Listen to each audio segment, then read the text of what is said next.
My name is Tiffany Trenda, and I'm a new media performance artist. For the past almost 15 years, I've been doing performance art, and in that I also use technology. So what is performance art and what is new media performance artist?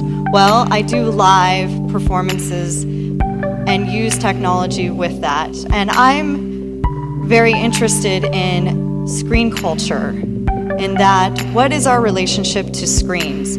Our cell phones, our computer screens, LCD screens, our television screens, they're all around us every day. So how does that affect our behaviors, also the human body, and particularly the female body? So I created a latex suit, and with the latex suit it had QR codes all over it. And I also created a 3D printed mask that had screens embedded into it, so you could scan even my eyes. And so whatever part of the body that you scanned would take you to this website, and it was a Google search of that particular body part and man-made chemicals, and the effects of man-made chemicals on that body part. What this piece was about, things are everywhere. We were allowed to download images and music and everything everywhere. And so it becomes almost like a fetish. We like the idea of downloading and scanning and everything else. It becomes like a fetish to us, right? We're enjoying this actual behavior.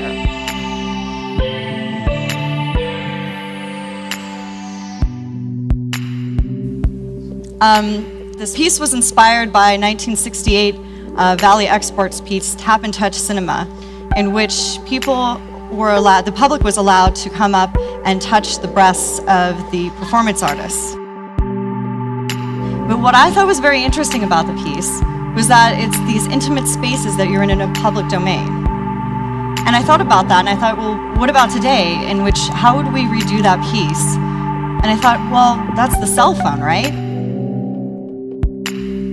So I took 45 cell phone screens and I put it on a suit and had them hooked up to sensors, proximity sensors.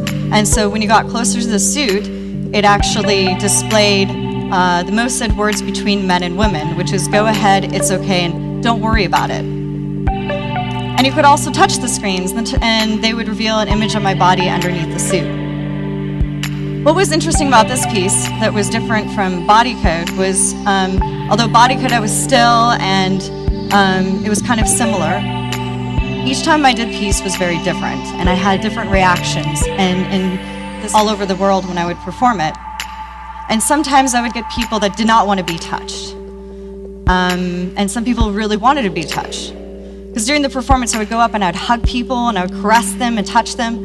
And of course, they would touch me on the screen. So there were different experiences. Like one was, you know what, people didn't want to be hugged or touched, and then I would make them hug me. You know, I'd be like, no, or you're just going to hug me. And then they'd be like, oh, okay, you know. So more currently, I'm working on my new piece, which is Ubiquitous States, and going back to the quote I said earlier, which was actually a part of a series of poems of the conquest of ubiquity. It's about that there is information everywhere, right? And we're dealing with that, and how it takes away our attention from having an intimate experience.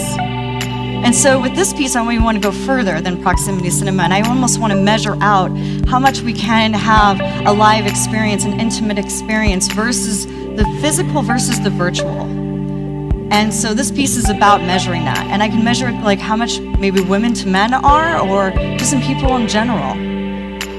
And it is going to be an investigation, it is going to be something interesting. I also used black crystal as the inspiration in the piece, because it's supposed to ward off like our fears of physical harm. So I want to wrap up by saying we are living in a world where it is ubiquitous, where we can have anything at any time, anywhere. But it's also like we're living in nowhere. And what I mean by that is, with our cell phones and everything, we can gain this information everywhere, but yet this information is from other places and other things and other locations. And so we're constantly in another place. We're actually not present with one another.